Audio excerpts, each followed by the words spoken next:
आप देख रहे हैं देवी Pujak Times Live TV news. तो चलिए शुरुआत करते हैं आज की मुख्य खबर से। IIMC में शुक्रवार संवाद कार्यक्रम का आयोजन किया गया। कार्यक्रम में इतिहासकार प्रोफेसर मक्खन लाल ने भारत को एक प्राचीन राष्ट्र बताया। उन्होंने कहा कि अंग्रेजी शासन के दौरान और स्वतंत्रता के बाद देश का जो इतिहास लिखा गया उसमें कुछ अहम पक्षों को नजरअंदाज कर दिया गया।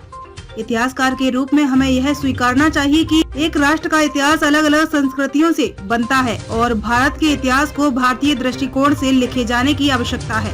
आजादी का अमृत महोत्सव और हमारा इतिहास बोध विषय पर अपने विचार रखते हुए प्रोफेसर मक्खन लाल ने कहा कि हम जीवन में हर दिन किसी न किसी तरह से इतिहास का इस्तेमाल करते हैं। हम अपने अतीत को कैसा महत्व देते हैं, इसी के आधार पर आपके भविष्य का निर्माण होता है।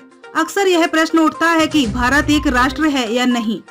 अगर भारत एक राष्ट्र नहीं था तो वास्को डी गामा और कोलंबस किसे ढूंढने निकले थे?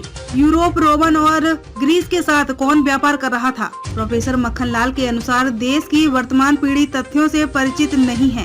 भारत एक ऐसा राष्ट्र है जिसका निर्माण विविध भाषा, संस्कृति, धर्म और सांस्कृतिक विकास के समृद्ध इतिहास द्वारा हुआ है। उन्होंने कहा कि आजादी के बाद भारत में स्कूल एवं कॉलेजों की शिक्षा सरकारों पर आश्रित रही है। इस कारण किताबें भी सरकार की सुविधा के अनुसार लिखी गई हैं। आजादी से पहले भारत की शिक्षा व्यवस्था समाज द्वारा पोषित थी। विद्यार्थियों से शिक्षा के लिए कोई फीस नहीं ली जाती थी।